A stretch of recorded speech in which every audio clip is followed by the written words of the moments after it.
Welcome to another edition of the Husker Fans of Montana podcast. I'm Ricky J here with Carl, and on the phone from Omaha, Jeff. How you guys doing? Doing great. Doing good, bud. You know, our longtime fans, they'll notice that we're -1. Brian is a little under the weather, but like we always say, hey, next man up, right? Next man up. Next man up. Suck it up, Buttercup. Exactly. I think he was just being a quitter. Oh, man. I don't know. Disappointed, too. I wore my little red shirt just for him. I know. Let's get a good look at that. I want that shirt. That's awesome. Children of the Corn. I like that. Okay, let me pull up my my new screen, and I'll read off what I got. Come on now. All right, our Husker news for the week. Huskers are 3-3 after the off week with the last win at Illinois, 20-7. Nebraska needs 3 wins in the next 6 games to be bowl eligible. We have Northwestern this weekend, Purdue at home. We're at Michigan State, Maryland back at home. We're at Wisconsin, and we're back at home to finish the season with Iowa. Coach Rule visited Ainsworth, Nebraska on 10/13, where he watched tight end Carter Nelson and the Ainsworth Bulldogs win 40-0. Nelson is committed to Nebraska, but is being heavily recruited by Notre Dame and is taking a visit there. Oh, that would suck if we lost him. Definitely. Jeff, I know, has a little information on that in a minute here. Linebacker Luke Reimer is healthy, but safety Deshaun Singleton remains out. Quarterback Heinrich Haarberg gets the start against Northwestern this Saturday. Nebraska plays Northwestern October 21st at 1:30 p.m. Mountain Standard Time, and on TV, the TV is BTN. Drew Callahan is the winner of our 2 free tickets to the Northwestern game. He's a lifelong fan from Aurora, Nebraska, and we look forward, hopefully, to having him on next week. And That'd be nice. Yeah, and Give us a report on how the game was. Yeah, hearing how the game was. So, yeah, definitely looking forward to that. So, he's got his hometown high school team is doing pretty good this year. I think they're ranked 8th here in Nebraska in Class C. oh, really? And they got their big rivalry game this weekend with Central City, my folks' old hometown. Just 20 miles separates those 2 towns, so they get after it each year. And I think Central City's like 4-4 this year. So, You know, Jeff, you said you had a little more information regarding the Ainsworth tight end, the #1 recruit in Nebraska. yeah, so with the bye week, there was a lot more recruiting talk around here. Of course, the buzz hit right away that he was taking that trip to Notre Dame. But the word is around here, upon his return, he's still a hard commit for Nebraska. It doesn't look like there's any change in his thoughts, at least at this point in time. I think he had a good trip. However, though, he stays a hard commit for Nebraska. Good. I hope that stays that way. Yeah, no lie. Yeah, that is good news. I mean, we definitely want to more and more be getting the Nebraska boys to play for the Cornhuskers. He's a heck of an athlete, too. I've watched some TikToks of him. He's done pretty darn good. Well, it's good news that Luke Reimer is healthy, because I did hear that he had a MRSA infection. And right. So that was confirmed? I heard that on a talk show this morning, and I I'm sure the coaches listen to us, but I'm sure they do. I just hope, and that they definitely need to keep an eye on that. And like I said, with my buddy that had one recently in his finger, they thought, well, it's gone away, we're going to take you off the antibiotics. But no, it just got lower than the test could detect it. And then a couple times it came back, with a fervor. Yeah. And lost the finger. Yeah, there was a point in time they're going to have to cut this off, I think, and so, yeah, it's very serious, very scary stuff. And so I definitely think, and I know they will keep an eye on it, but fingers crossed for him that we get through 2 or 3 months and he has nothing come back up. So weird, too, because last winter, or this spring, actually, after Nationals, Nebraska had their All-American wrestler, Peyton Robb, that got like some nasty type of skin bacteria or something, and they ended up, they took chunks out of his leg. I think he's back to wrestling, but he's got some gruesome scars, and they had to dig some flesh out of there to save his life. Ouch. Jeez. Pretty crazy. I don't know what's going on down there. It is. It's super scary stuff. I mean, the only firsthand I've heard about it in different places. You know, I've worked in stuff where they had staff. I never heard MRSA, but had staff going on in some gym and workout areas. But I've just recently having our close friend go through that, and that learned just how scary MRSA can be. Coming off this bye week, or going into this bye week, was a big recruiting weekend for Nebraska. Like you said, Jeff, a lot of information on recruiting, and so have Coach Rule sort of on his recruiting weekend. Late last week, you did get to go out and see some schools, see some kids. What was that experience like for you to get back out among people, and how were you and your coaches received? Oh, I mean, people are unbelievable to us. I mean, people are. I mean, everywhere I go, people seem to be grateful for, like, hey, that we're working hard to get the program back on track, right, and get us moving in the right direction. So like, you feel that everywhere. We went to a game in Omaha, went up to Western Iowa, then I went out to Ainsworth, and I went out to Ainsworth with a windbreaker. It was 34 degrees, so I went to the Western store there, and the gentleman owns a store. Obviously, Husker fan, comes to the games every week, helped me get fitted for a nice parka and hat, and went to the game. And I mean, I saw Ainsworth play Boyd County, and people are everywhere. And I took, little kids are coming up, they're fired up, so I'm glad we won the Illinois game before I went out on the road, because a lot of people were pretty fired up about that game. But even if we hadn't, it always goes back to me talking about going to Tacoma, going to Ainsworth, going to the places I've been, like how much people care and how much we want to do a good job for them. But yeah, there was a really, really unbelievably positive vibe out there. That's awesome. And here's a picture of Coach Rule at the pep rally, at the homecoming pep rally in Ainsworth. That's the whole student body, isn't it? It could be. It could be. Pretty close. And it's funny. I was in that store just this summer that he's talking about, and they are some nice folks, and it's a pretty cool Western store. But I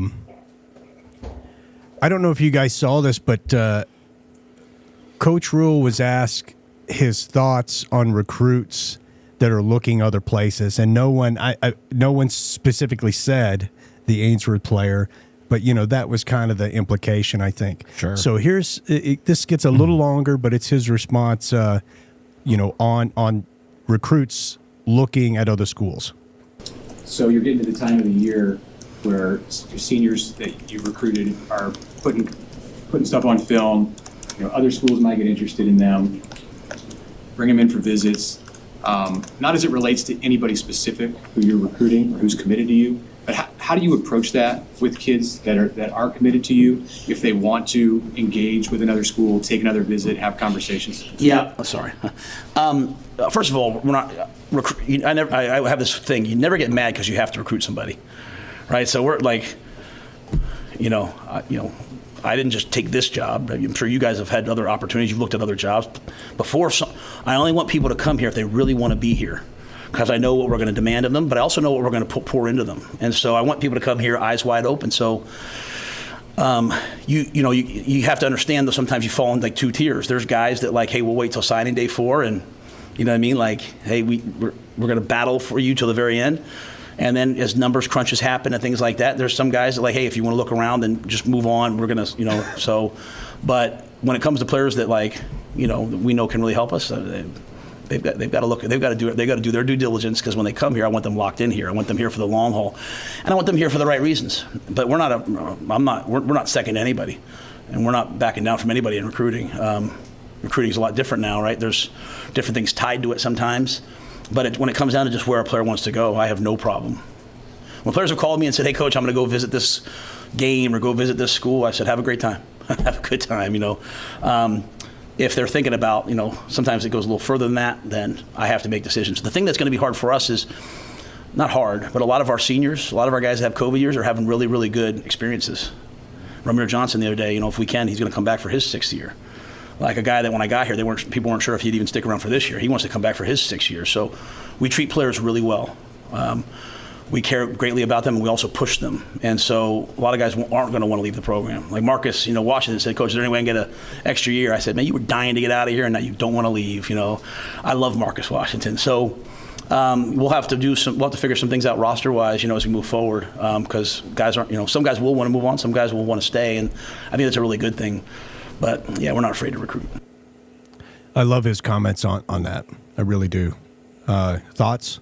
No, I think that's awesome. I mean, you only want people that really want to be there. And these are kids. If you tell them you get mad at them for wanting to go on a visit, that's right. No, that doesn't help your program at all. So if you want the kids that really want to be there. I know. I feel the spirit of Brian bringing up Bobby Houck right now. Oh, God. Jeff, thoughts on Coach Rule's approach to recruiting and other things you've heard there in the heartland? Yeah, of course, everybody here freaked out.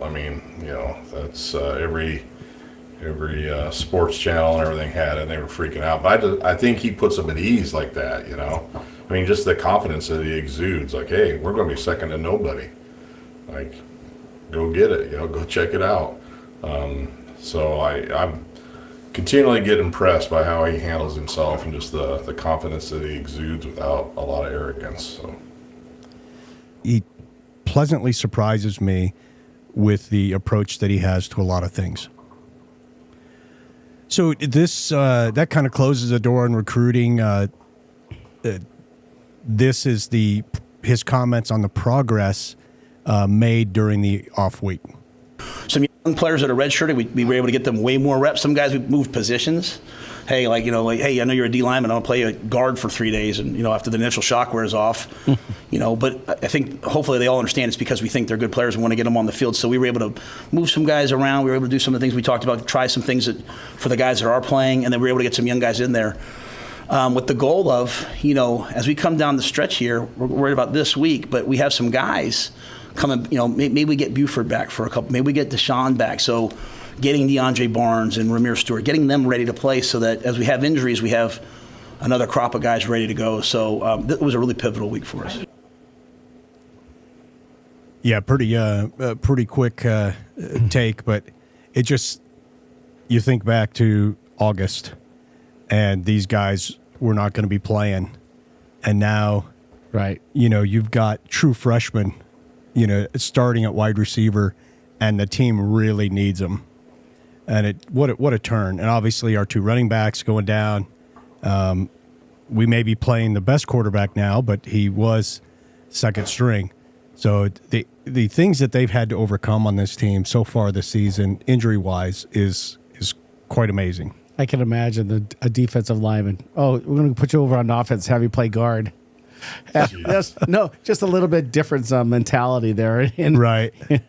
Or even the footwork, like how would he probably look like a elephant on roller skates. Like, man, how would you even begin to put your footwork together?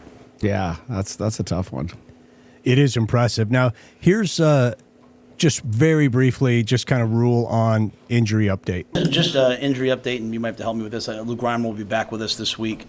So excited to have Luke back. Other than that, I think we're a pretty healthy team. Deshaun Singleton's will still be out. But we're excited to have Luke back. Obviously, he'll be a big boom for our defense. So big week for us, huge week for us. Playing an excellent Northwestern team, 3-3. Unbelievable comeback win over Minnesota. Down, I think it was 31-10. Coach Braun's doing a fantastic job, so it'll be a heck of a ball game. Excited to have a chance to play them. Excited for this week. Excited to see our players after the bye week. So I'm sure you guys have lots of questions. He had a couple comments there also on the Northwestern game, but there really wasn't much in this press conference on the actual game coming up. Right. But it's great to have Luke back. I wish Singleton was back in the lineup too. I think we're going to need the defense this week. The only negative thing about our Ireland trip was those damn Northwestern Wildcats. Yes. Yes, and Frost. Well, Frost on the onside punt. Yeah, maybe I'm not sure. Maybe it's really not Northwest's fault. Yeah, that onside kick. Yeah, the onside kick. Yeah. Wow, what a great trip, though. But, yep, we need revenge for that. But I'll comment more on that in a minute. Any more thoughts on the injuries or the progress during the bye week, Jeff? No, not a lot. I mean, a lot of the guys talked about, finally it looks like the team's getting healthy, and it was a good timing for that week for them. So I think that was kind of the mantra of all the players that spoke this week.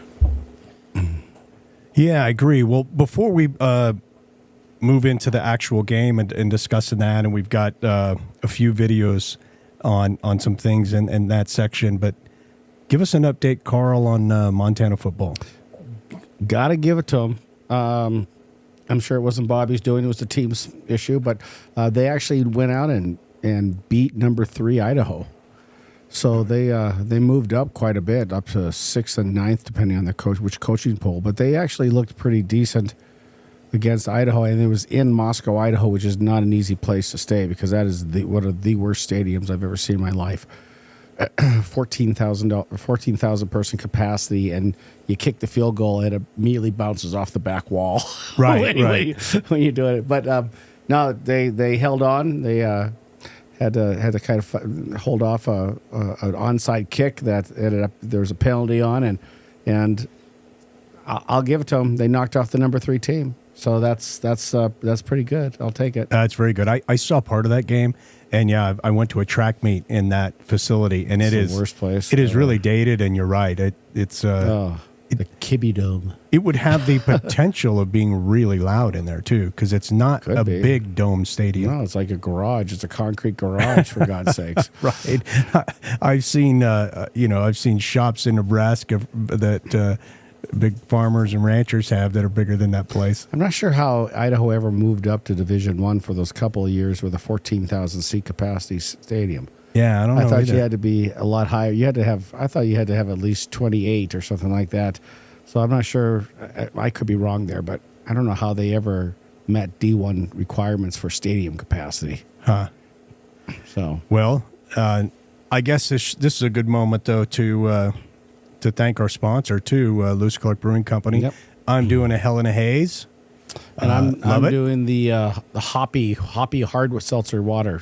I love Very that good. when I'm trying to thin down. Yes, yeah, I like to go which with the is- seltzer. which is my battle all the time. It doesn't seem to be working, but that's okay. That's a whole different issue. So, Jeff, are you enjoying anything tonight? I am. As I said a couple times ago, I ran out of my Lewis and Clark, so I'm supporting local brewery here, Nebraska Brew Company. They got a Cardinal Pale Ale, which, like the prickly pear, is probably one of my favorites around here. I've got it snuggled up in a Rule of the Day koozie. I got it at our local Husker shop today. So Nice. Okay. So, Jeff, I couldn't help but notice or hear that your dog's name is Jeter. yeah, not my choice. Does that make you a Yankee fan? Please tell me it Not doesn't. me. No. Okay, who's the Yankee No. fan that needs to be excommunicated out of the family house? I think she That would has be- been. Well, Nate is also. So Oh, okay. Nate, we got my oldest son Nate is a Yankee fan too. So See, I'm a Red Sox fan, so we have issues. That's yeah, small you'll have problem. some issues with him. Yeah, for yeah. sure. Yeah, she poisoned him quick. He was funny story is we used to go down and watch the Royals and the Yankees, and when he was real itty bitty, he'd be all decked out in Yankees gear, and I'd make him yell and cheer for the Royals. So it was always pretty funny. That's funny. That's awesome. Well, as we kind of shift gears now and go into a little bit of some things pertaining more to our preparation for the Northwestern game, if you can believe it, there is still a talk of a kind of a QB battle. But Really? this is kind of the question, and you'll get the response here. You know, we're working hard to get Jeff to be the best that he can be. We're working hard to get Heinrich and Chubb to be the best that they can be. We'll play with Heinrich, for now. Jeff is ready to go on a moment's notice. We sometimes mix him in with the ones a lot in practice. I would have no problem ever having a package to play two. I'm not saying we would do that, but I have no problem with the way he works. But to me, Heinrich's played well. Heinrich's done some good things, and so he'll be the starter. So Harburg is your starter for Saturday. Good. Shocker, right? No, Yeah. we all knew that should be the case. Now, Carl, you may know about this, but this PFF scoring for all the linemen and stuff, it's something new in the last few years that they started doing, and I guess these, they break down a lot of stuff, and then that goes out to people. Like, I don't know if I could sign up to be a grader, and they're watching these videos and doing all kinds of stuff, and then they are shifting that, or they're grading that, but they get it out to different people to grade it. Okay. And so then these NFL linemen get it, and now these college linemen are starting to get this, and they're sort of getting fixated on these grades. I knew they were doing it in the pros because every week you can go and look at a score that a certain lineman gets against run blocking, pass blocking, all that type of stuff. Yeah, but they're doing it in college. I guess are. it makes sense. And so I guess there's some cool things about it. I need to go on and look at it, but if anyone has access to it, but you get to see how many plays a player was in for the game and a lot of different stuff. And but you'll hear Coach Rule being asked about it when his thoughts are on it. And that's changed in college football the last 5 years is the presence of pro football focused scores, and they haven't always scored well in that area, the offensive linemen. How much have you had to tell them to just, hey, push that out, not worry about it, don't listen to the noise about what your grades are on some website? Yeah, I just say this: if you go back and listen to anything I said when I was in the NFL, I talked about that being the number one thing that affects players in the National Football League is those grades, because people listen to them, right? And I would just say that if I went and graded our O-line and Donnie graded our O-line and Sat graded our O-line, we would all come out sometimes with different scores. So I'm not going to listen to other people, and I mean that with the greatest deal of respect, So I don't look at the grades of other teams. I don't say like, oh, well, this guy, let's go after this guy. He's a 64. So it's just one more cottage industry built up around the sport. You know what I'm saying? Like, and they've done a good job. And we use PFF for like video and stuff. Like we use it, like it's amazing what they do in terms of like, hey, show me every pass thrown to the left quadrant on 3rd and 7. I'm like a geek on that stuff. But in terms of the scores, the qualitative data, I'm not going to pay attention to that. Again, I mean, don't we just want our players to go out there and fight to play? Like, I struggle with, you can tell, I'm always going to defend my players and my coaches. I struggle with the fact that, like, these players are here to get Nebraska football over the hump because it hasn't been over the hump, and these coaches are here. Like, when I go in for my heart exam and my doctor tells me I have calcium, I don't yell at the heart doctor. You know what I'm saying? I don't yell at the guy trying to fix the problem. So why would anyone say anything bad about the kids that are out there playing to try to get us back to a bowl game? Why would anyone say anything about the coaches that are trying? Like, that's crazy to me. So I see the impact it has on young people. It's devastating to them. It really is. Most of my job is about, hey guys, ignore the noise, ignore it, ignore what people are saying about you, and that. I'm having to do that a little bit in recruiting sometimes too. Like, Coach, well, I don't know. Do the recruits need to hear everyone talk about that we're not good at this and not good at that? I don't know. So it's the job. It's challenging. I relish this. I'm not complaining about it. Everybody has a job to do. Fans have. But I'm proud of our players. And I say this so that they hear it, their parents hear it. And a PFF score does not determine who they are. Ethan Piper's out there playing with a broken hand. Right, he's pass protected number 4 from Illinois, who's going to be a first-round draft pick with a broken hand, and we won the game. I'd hug the guy, not grade him. I love that last statement. That too. Yeah, that's Awesome. Now you hear about it. I mean, I know hearing about it in the NFL, the broadcasters on CBS and Fox are talking about this guy ranks, only scored out at a 58% last week and puts him at 127th out of 130 guards. I mean, I'm not sure what relevance that has either. So especially down at the college level. Right. And in the same press conference, Coach Rule was talking more about the offensive line and discussed how, hey, we're rushing for quite a bit. So they're doing a good job rushing. He's talking about they're getting better at pass protection. But since we're not throwing the ball that much, they're not getting as much work on that in practice. But, he definitely standing behind them saying they are getting better and they are improving. And just that last clip, I love that example, Hey, what's the scores? That's what I care about. Exactly. Who won the game? That's what matters. And he's what's beautiful, that lead in coming up in a little bit, is a video where he said, I think talking about Iowa, that they've scored like at least one more than all of their opponents. Exactly. I think it's in his clips. I think that's where I picked it up. But that's what you got to do. You got to score one more point than your opponent, and then everything's okay. Right. Your thoughts, Jeff? Yeah, and I think he is passively like coaching the fans, just like last week when he was talking about, hope you enjoy this journey. Right? Don't we just hope that they go out and fight? Why are we going to get after the kids and the coaches that are trying to put us back to a bowl game? So I think he's just very intelligently trying to coach the fans, like just be with us, not against us, and I think he does a good job of that. Right. We've got a clip at the end. Basically, he's talking about fan versus player mentality. And so that's actually a great setup for that. But we're first going to go to a video on our wide receivers. And we talked about, 4 starters basically that were planned starters at the beginning of the year in August, and they're gone. So, now we have what we have. So he begins, talks to us a little bit about that wide receiver room. All 3 of the freshman receivers factor in this week now that you've had some more time and you know your situation a little better. Yeah, Malachi's a starter. He'll start. The great thing about Malachi is he didn't have much time to think about it.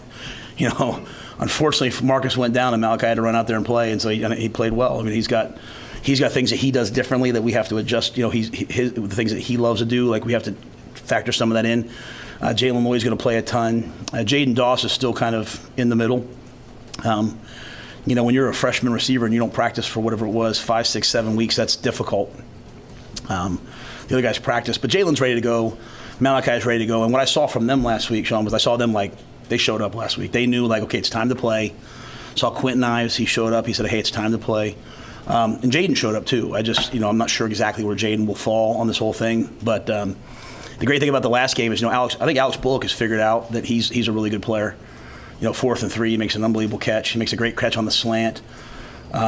He's got long speed, and then Ty Hahn made a big play for us. So I think, Heinrich's developing a real rapport with those guys as well. Any thoughts on our wide receivers, Jeff?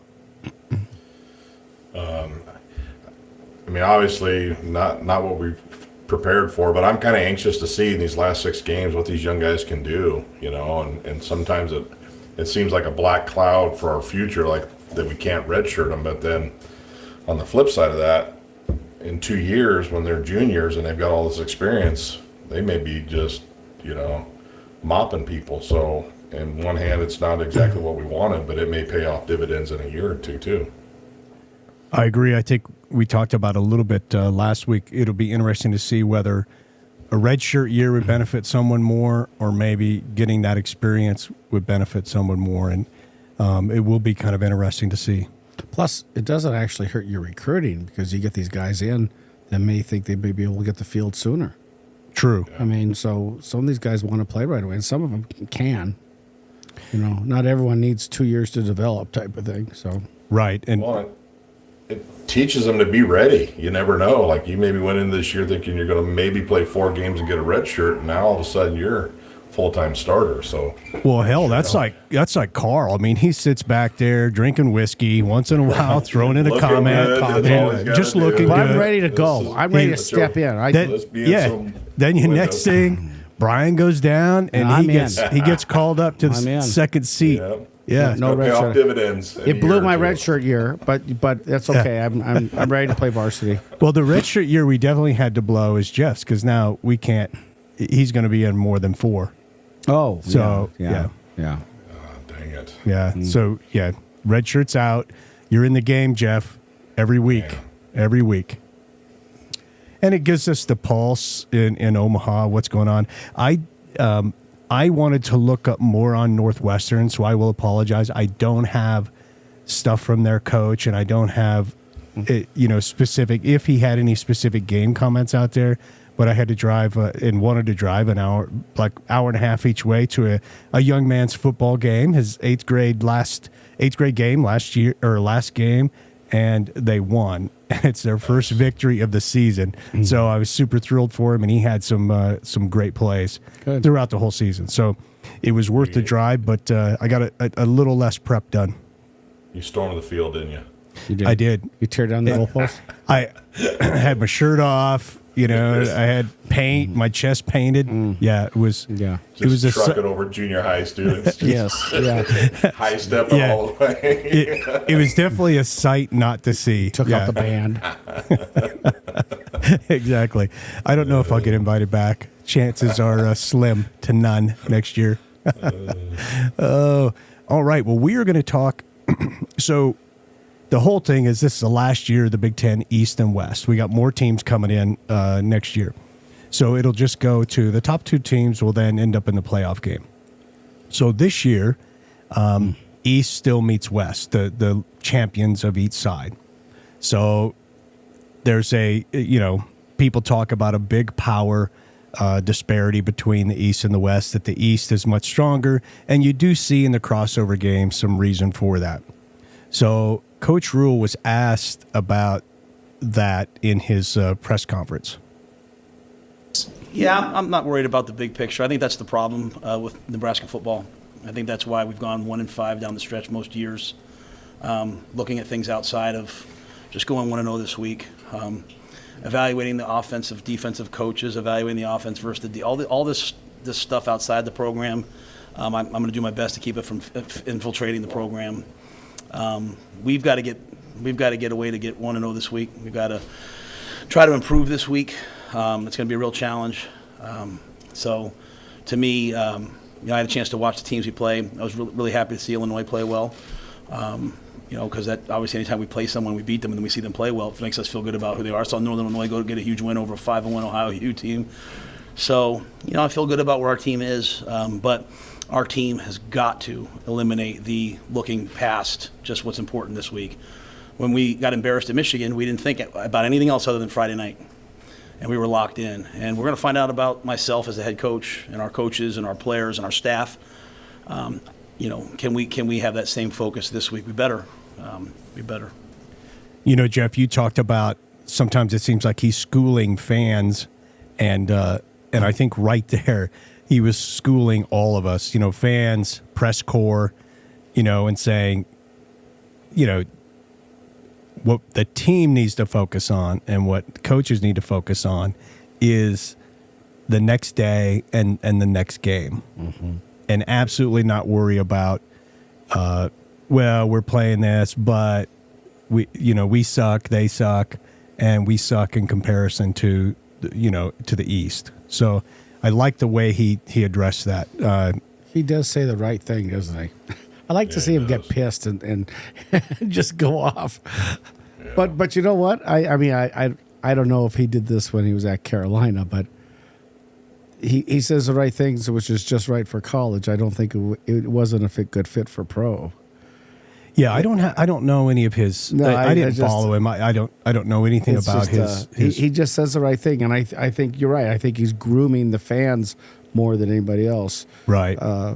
But he does say the right thing. I would like to see him angry where he just goes off.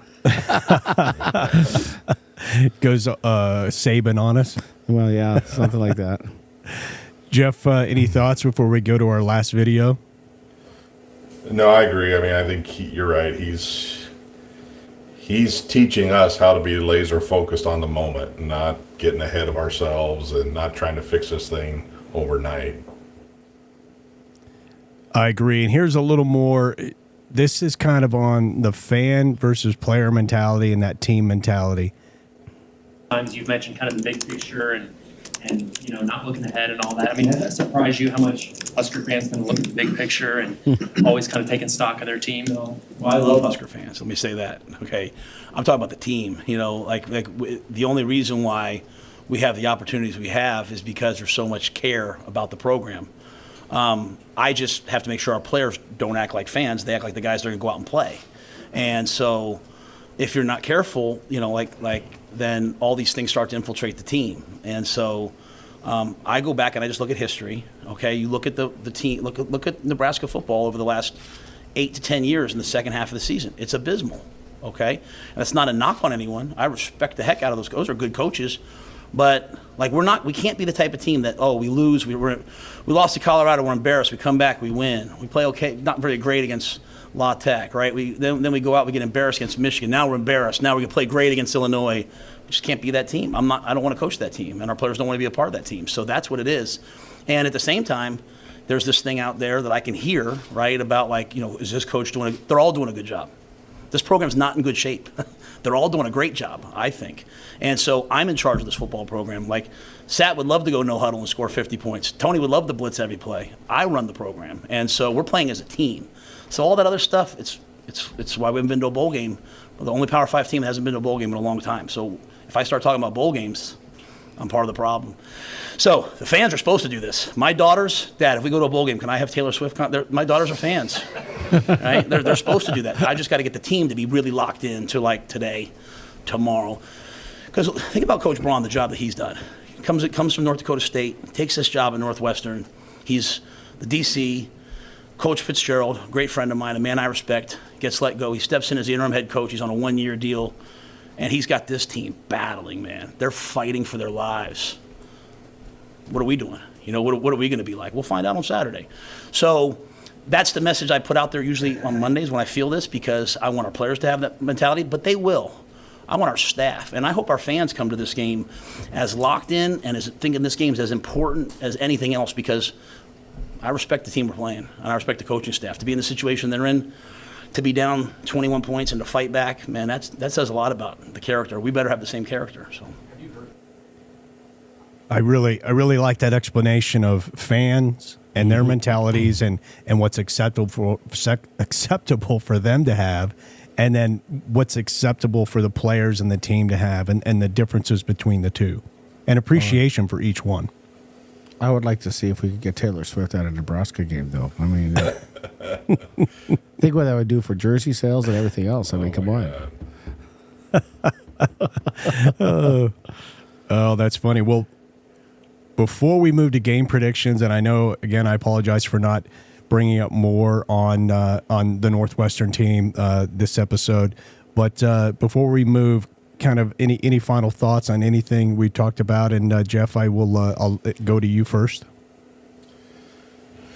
Not a whole lot. Like I said, I looked more at some of the recruiting that they did over the deal. Looks like we do have one good running back that's locked up out of Texas, a Kawan Lacey. Runs about 5'11", 195 pounds, solid hard commit. The big talk around here was a few other ones, some Iowa boys that are on the list, offensive lineman and a quarterback. And then, of course, Carter Nelson was on there. Any word about the kid out of Gallatin High School here in Montana? I did not see anything, and it wasn't brought up, at least on the radio or anything like that, and I did not check into it, but... We're going to have to look into that a little more at some point, and I think he's a solid commit and everything like that. I know he's a commit, but it'll be awesome to see another Montana kid, on the Husker team. Definitely. And what position is he then? I want to say he's tight end. I want to say he's a tight end. I can't even remember. Which would be interesting, given the Carter is also a tight end. Yeah, that's true. I wonder, though, if they're bringing him in as an athlete. Again, we need to look into it a little more. Yeah. If we were actually aggressive about it, we'd try to have him on the podcast. But it seems like a lot of work. It seems like a lot of work. Plus, he's in I'm Bozeman. retired. We're in hell now. I'm retired. No, maybe we'll have to look and start having some folks like that on. But I'm really thrilled that we're getting Luke Reimer back. I'm happy that it sounds to me, I'm reading between the lines, that Harburg is getting more of the first team reps over this last 2 weeks in this off week. And I'm glad in this off week he's had more of a chance, it sounds like, to connect with these new receivers. So we obviously need to run the ball. He's been our leading rusher, and I expect that to continue, but we're going to have to find other ways to win too. And that's going to have to be with some improving our pass game and maybe our pitch game. I'd like to reduce turnovers. Big time.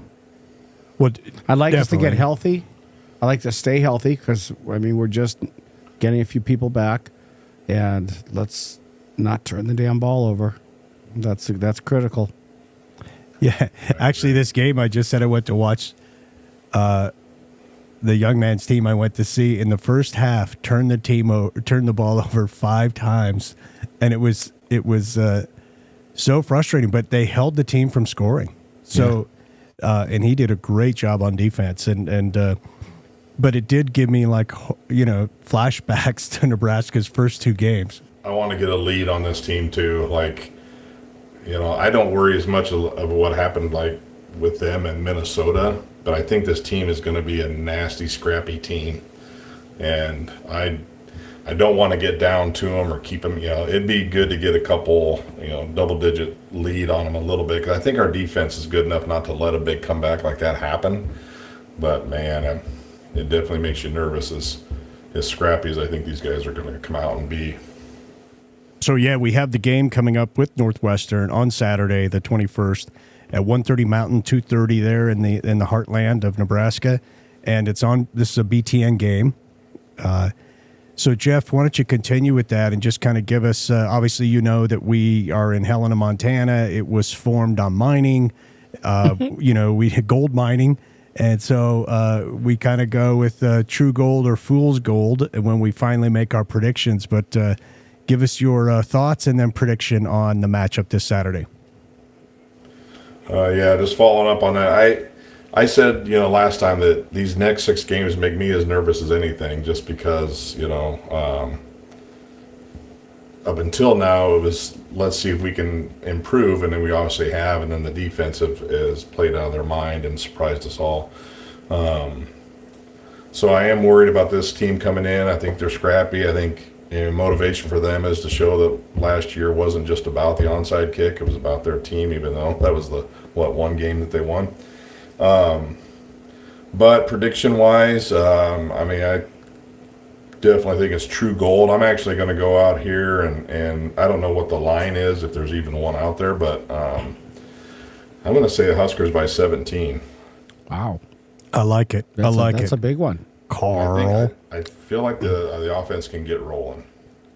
I hope so.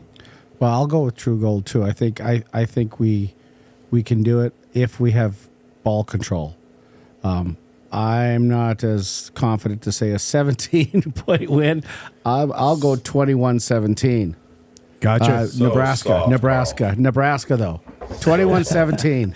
Hey, it's an improvement just to get you to pick Nebraska. Well, jeez. Well, I'm going to go true gold. I think that hopefully Nebraska is remembering we have a score to settle, although it's a new staff, because that was a heck of a long ways to go, and a lot of fans went over to Ireland to watch them to get beat by Northwestern. And I know it's all new staff on both teams and everything, but I believe this time during the off week has given the offense, hopefully, enough time to get these freshman wide receivers and these folks that are suddenly thrown into these new roles the ability to be more comfortable and produce more. So I think it came at the right time to get our offense a little time to get their feet under them. And the defense gets Luke Reimer back. They're still a little banged up, but I do believe they're playing very, very well. I think Northwestern is going to be very tough. I think they definitely, like you said, Jeff, are really going to want to prove that last year was not a fluke and they are not as bad as people say they are. And but I do believe Nebraska takes care of business, and I'm going to say 24-10. Well, gentlemen, also we gave away a ticket. We gave away one ticket some time ago, earlier this year, and then for this game we gave away 2 really nice tickets. And I learned a lot on Facebook ads and all that stuff. So hopefully we'll do it again sometime. And we got a lot of response. I want to thank everyone for the response that we did get. A lot of messages and comments and everything. So I want to thank everyone for participating. And I put everyone who I thought and had any interest in being in the contest and did a random number generator, and it came up with number 28, and that was Drew Callahan. He won the 2 free tickets to this weekend's game, and he's a lifelong fan from Aurora, Nebraska. And Good for him. Let's hope he enjoys the game. I hope so too. I really do. And hopefully, he said he'd be willing to come on, and so after our podcast next week, we can come on and hopefully just by phone or whatever, and let him tell us how the experience was for him. So I'm really thrilled for him. But I'll go around the horn with well, I guess before I do final thoughts, I do want to say, you know how we had a quarterback battle, and you know we even like the team on this show, you don't lose your position due to injury, but. I think Brian might be sweating a little bit when he hears this podcast. Oh, he should be, because I'm putting the heat on him. Yes. He's there might be, you know, I'll be saying, well, Brian's still a little injured, so we're going to set him back here. You know, because he's ready to go. I'm not saying there's a battle between the two every week, but it's got to be more than the stash, okay? It's got to be more than the stash. Oh my goodness! He's gonna have to raise his hand to participate. Exactly. Yeah, he does. He does love that stash. Actually, though, we're going to end this a little earlier because we don't have a lot of his commentary. I'm not saying that he talks a lot. I'm just saying that without stuff him, you have to delete. Yeah. Oh, Flawless editing. Exactly. I don't know. I've been looking at that headset laying there the whole time. I've been kind of depressed watching it. Like, oh man. Like, it's like a man down. He's sick. He's not dead. Okay, Jeff. I mean, come on. Yeah. Well, you know, I didn't know what happened to him when he's talking about Disney colors being blue and orange, and I don't know where he was going. I know. Like, I was actually really worried. I'm not surprised he called in sick because I was worried about him. He has kind of. It is consistent with a head injury or head problem, so it's That's right. It's like, man, we'll get him to make sense. Yeah, we'll get him. Well, his lovely bride will get him nursed back to health, and I'm sure he'll be back here next Tuesday. But, gentlemen, Carl, I'll go with you. Any final thoughts? Ball control. That's all I care about. I would love us to play mistake-free as much as possible. We're always going to make it, but let's not have any fumbles, especially no fumbles, especially in the red zone. If we get down there, we cannot have – I think if we hold on to the ball, we're going to do okay. Jeff? Yeah, I double down on that. Just good drives. Do not make mistakes. Don't put our defense in bad spots. Like, give those guys a game to really flourish. You know, set them up right and see what they can do. Maybe something out of the special teams. Specifically the return guys. Maybe we can get a punt return or a kick return decent this week. That'd be great.